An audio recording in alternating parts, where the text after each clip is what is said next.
नमस्कार दोस्तों, स्वागत है आपका फार्मारोक्स के यूट्यूब एजुकेशन चैनल में। आज हम सीखने वाले हैं साजो टैबलेट के बारे में। तो ये जो मेडिकेशन है वो खासकर आर्थराइटिस की जो कंडीशन होती है और उसमें भी जो रूमेटॉइड आर्थराइटिस है उसकी दवा के रूप में जो है वो यूज़ किया जाता है। साथ ही साथ जो अल्सरेटिव कोलाइटिस की जो हम कंडीशन कहते हैं उसको भी ठीक करने के लिए ये मेडिकेशन यूज़ की जाती है। फिर इन्फ्लेमेटरी बाउल डिसीज़ की जो सिम्टम्स होते हैं कि जिसके अंदर अल्सरेटिव कोलाइटिस और क्रोहन्स डिसीज आते हैं तो उसको भी ठीक करता है ये मेडिकेशन। फिर सोराइटिक आर्थराइटिस है या फिर एंकाइलोजिंग स्पॉन्डिलाइटिस है या फिर सोराइसिस की जो कंडीशन, तो सभी को ठीक करने के लिए ये मेडिकेशन को जो है वो प्रिस्क्राइब की जाती है। तो उसके बारे में डिटेल में जानते हैं आज के लेक्चर में। तो ऐसे ही बहुत सारी दवाइयों के बारे में सीखना है तो आप मेडिसिन कोर्स को ज्वाइन कर सकते हैं फार्मारॉक्स के ऊपर। तो ये कोर्स ज्वाइन करने के लिए आप हमें व्हाट्सएप कर सकते हैं या फिर हमारी एप्लीकेशन को डाउनलोड कर सकते हैं।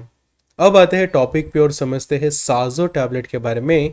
तो ये ऐसे क्लास का मेडिकेशन कि जिसको डीमार्ड्स कहा जाता है कि जिसका फुल फॉर्म होता है disease modifying anti rheumatic drugs. और सॉल्ट कंटेंट की हम बात करें तो सल्फासेलेजिन जो है वो उसके अंदर प्रेजेंट है कि जो 500 मिलीग्राम के स्ट्रेंथ में ये टैबलेट के अंदर अवेलेबल है। मैन्युफैक्चर की हम बात करें तो वेलेस फार्मास्यूटिकल लिमिटेड जो उसका मैन्युफैक्चर है और ये जो मेडिकेशन है वो रूमेटॉइड आर्थराइटिस के फर्स्ट लाइन ड्रग के रूप में यूज़ की जाती है। तो मतलब कि किसी को रूमेटॉइड आर्थराइटिस का ट्रीटमेंट करना है तो जो फर्स्ट चॉइस ड्रग कही जाती है या फिर जो ड्रग ऑफ चॉइस है वो सल्फासेलेजिन रहेगी। तो मैन्युफैक्चर की यहाँ पे हम बात करें डिटेल में तो वेलेस फार्मास्यूटिकल जो उसका मैन्युफैक्चर है और इसका जो हेड क्वार्टर्स की हम बात करें तो वो है मुंबई के अंदर। आगे जानते हैं डिटेल में। तो ये टैबलेट कौन से टाइप का है तो गैस्ट्रो रेजिस्टेंस टैबलेट है ये और 500 मिलीग्राम जितना मेडिकेशन जो है वो उसके अंदर प्रेजेंट होता है। फिर दूसरे इंस्ट्रक्शंस की यहाँ पे हम बात करें तो ये जो टैबलेट को जो स्टोर की जाती है वो 30 डिग्री या फिर उसके टेम्परेचर पे स्टोर की जाती है और लाइट एंड मॉइस्चर से जो है उसको प्रिवेंट करना होता है। बाकी उसके अंदर जो कलर की हम बात करें तो टार्ट्राजिन उसके अंदर कलर प्रेजेंट है और टिटेनियम डाइऑक्साइड भी उसके अंदर प्रेजेंट होता है। तो साजो जो है उसका ब्रांड नेम है, यहाँ पे आप देख रहे हैं और कंपनी का भी यहाँ पे डिटेल लिखा हुआ है।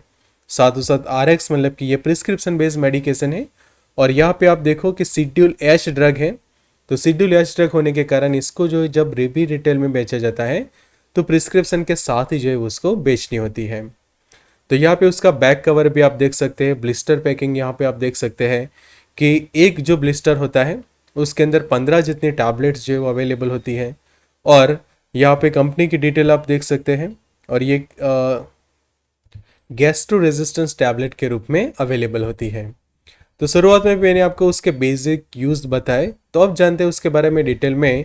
तो जो आर्थराइटिस की जो कंडीशन होती है कि जिसको रूमेटॉइड आर्थराइटिस कहते हैं कि चाहे जो अलग अलग जो जॉइंट्स होते हैं, चाहे हाथ के जॉइंट है या फिर आपके लेग्स वगैरह के जो जॉइंट होते हैं, वहाँ पे जो आर्थराइटिस की जो कंडीशन होती है उसको ठीक करने के लिए मेडिकेशन यूज़ की जाती है। तो आर्थराइटिस में मेनली होता क्या है कि जो आपके शरीर के ये जो हेल्थी जॉइंट्स होते हैं वो धीरे धीरे जो है वो डैमेज होना शुरू करते हैं और एक समय ऐसा होता है कि वहाँ पे जो जॉइंट होता है वहाँ पे काफ़ी पेन होता है, स्वेलिंग देखने को मिलती है और ये कंडीशंस को ट्रीट करने के लिए ये मेडिकेशन जो है वो पेशेंट्स को प्रिस्क्राइब की जाती है। उसके अलावा जो सेकंड कंडीशन है कि जिसको हम अल्सरेटिव कोलाइटिस या फिर क्रोहन्स डिसीज कहते हैं। तो मेनली क्या होता है कि कोलाइटिस के अंदर जो आपका लार्ज इंटेस्टाइन का जो पोर्शन होता है कि यहाँ पे जो आप डायग्राम के अंदर देख रहे हैं कि ये जो पूरा पोर्शन है लार्ज इंटेस्टाइन का, तो वहाँ पे जो है वो सूजन देखने को मिलती है। उसके कारण जो है वो पेशेंट को काफ़ी दर्द होता है और बहुत सारे कॉम्प्लिकेशंस जो है वो देखने को मिलते हैं। तो उसी तरह से जो क्रॉन्स डिजीज होती है वो स्मॉल इंटेस्टाइन्स को अफेक्ट करती है और वो भी सेम अल्सरेटिव कोलाइटिस की तरह ही कंडीशन प्रोड्यूस करती है कि वहाँ पे सूजन और दर्द देखने को मिलता है। तो ये कंडीशंस को भी ट्रीट करने के लिए ये मेडिकेशन जो है वो प्रिस्क्राइब की जाती है। तीसरी कंडीशन आप यहाँ पे देखो तो जो सोराइटिक आर्थराइटिस की जो कंडीशन, मतलब कि पेशेंट को सोराइसिस के सिम्टम्स भी हैं और साथ ही साथ आर्थराइटिस के भी सिम्टम्स देखने को मिलते हैं। तो ये दोनों मेडिकल कंडीशंस को ठीक करने के लिए ये मेडिकेशन जो है वो दी जाती है। चौथा हम देखें तो जो एंकाइलोजिंग स्पॉन्डिलाइटिस की जो कंडीशन है कि यहाँ पे आप देखो जो हेल्दी स्पाइन है और उसके कंपेयर में ये एंकाइलोजिंग स्पॉन्डिलाइटिस का स्पाइन एरिया आप देखो तो वहाँ पे स्पेशली इन्फ्लेमेशन देखने को मिलता है जॉइंट्स के अंदर, और आगे जाके बाम्बू स्पाइन की कंडीशन भी प्रोड्यूस होती है कि जिसके कारण बहुत ही ज़्यादा पेनफुल कंडीशंस जो है वो प्रोड्यूस होती है। तो इसके इलाज में भी सल्फासेलेजिन जो है वो प्रिस्क्राइब की जाती है। उसके अलावा यहाँ पे जो आप देख रहे हैं कि जो सोराइसिस की जो कंडीशन है तो उसको ठीक करने के लिए भी ये मेडिकेशन को जो है वो प्रिस्क्राइब की जाती है। तो आगे जानते हैं उसके डोज के बारे में कि कितने डोज में पेशेंट उसको लेते हैं। तो उसका जो पर डे का जो डोज रहता है वो रहता है 1 से लेकर 3 ग्राम, मतलब कि मिलीग्राम में हम करें तो 1000 मिलीग्राम से लेकर 3000 मिलीग्राम तक मेडिकेशन जो है वो पेशेंट ले सकता है पर डे के, मतलब क्योंकि एक दिन में आप इतना मेडिकेशन ले सकते हैं।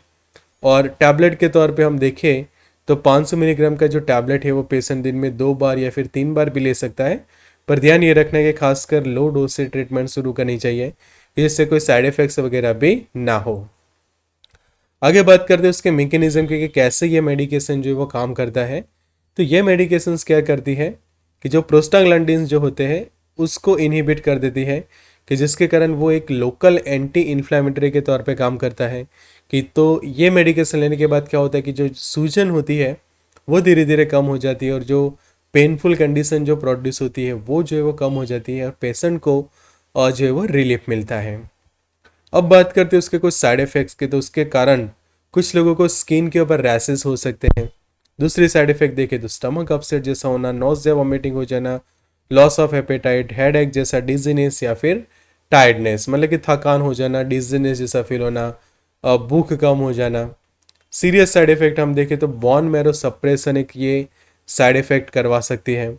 दूसरी साइड इफेक्ट देखें तो ये लीवर के ऊपर प्रॉब्लम करवा सकती है आपको, स्टीवन जॉनसन सिंड्रोम करवा सकते हैं या फिर किडनीज के ऊपर भी उसकी असर हो सकती है। तो इसीलिए मैंने आपको बताया कि जो प्रॉपर डोज है उसके अकॉर्डिंगली उसको लेनी चाहिए। हाई डोज में कभी भी यूज़ ना करें और ट्रीटमेंट जो है वो खासकर लोअर डोज से की जाती है। सीरियस वार्निंग्स की हम बात करें तो ये जो साजो टैबलेट है वो कौन सी कंडीशन में यूज़ नहीं करनी है। पहली कंडीशन कि किसी को सल्फा ड्रग्स की एलर्जी है, कि जैसे कि मान लो आपको ऐसे मेडिकेशंस की जिनको सल्फोनेमाइड्स कहा जाता है या फिर ऐसे मेडिकेशंस की जिनको के नाम के आगे खासकर सल्फा लिखा जाता है, तो ऐसे सल्फा ड्रग्स की आपको एलर्जी है तो ये मेडिकेशन यूज़ ना करें। एस्पिरिन की एलर्जी है तो भी इसको यूज़ ना करें। लीवर डिसीज का पेशेंट है, किडनी खराब है, ब्लड काउंट जिनके कम है वो उसको यूज़ ना करें, बिकॉज एक साइड इफेक्ट हमने देखी कि बॉन मेरो सप्रेशन उसके साइड इफेक्ट है, मतलब कि ये बॉन मेरो की जो असर है उसको कम कर देता है। और बॉन मेरो का हमें काम पता है कि वो ब्लड सेल के प्रोडक्शन में हेल्प करता है। तो मान लो बॉन मेरो आपकी अच्छे से काम नहीं करे तो ऑलरेडी आपके ब्लड काउंट कम हो सकते हैं। और ऐसे पेशेंट की जिनके ऑलरेडी ब्लड काउंट कम है तो ऐसे लोगों को ये मेडिकेशन जो है वो नहीं प्रिस्क्राइब करनी चाहिए, बिकॉज उनके ब्लड काउंट जो है वो और ज़्यादा कम हो सकते हैं। फिर जो G6PD की डेफिशिएंसी के जो पेशेंट्स होते हैं उनको भी ये मेडिकेशन जो है वो नहीं लेनी है। प्रेगनेंसी की हम बात करें तो ये मेडिकेशन जो है वो कही जाती है सेफ प्रेगनेंसी के दौरान। उसी तरह से जो ब्रेस्ट फीडिंग का जो पीरियड होता है उसके दौरान भी ये मेडिकेशन की जो है सेफ कंसिडर की जाती है। बट ध्यान ये रखना है कि हर किसी की प्रेगनेंसी की कंडीशन सेम नहीं होती। तो ध्यान ये रखना है आपको कि गायनेकोलॉजिस्ट की एडवाइस के बाद ही आपको जो है वो प्रेगनेंसी में उसको यूज़ करना चाहिए। तो ऐसे ही डिटेल में आप सीख सकते हैं मेडिसिन कोर्स में किसी भी दवाई के बारे में। तो ये कोर्स ज्वाइन करने के लिए आप हमें व्हाट्सएप कर सकते हैं 9016312020 पे, या फिर हमारी ऐप को डाउनलोड कर सकते हैं। लिंक आपको डिस्क्रिप्शन बॉक्स के अंदर मिल जाएगी। तो good luck and all the best.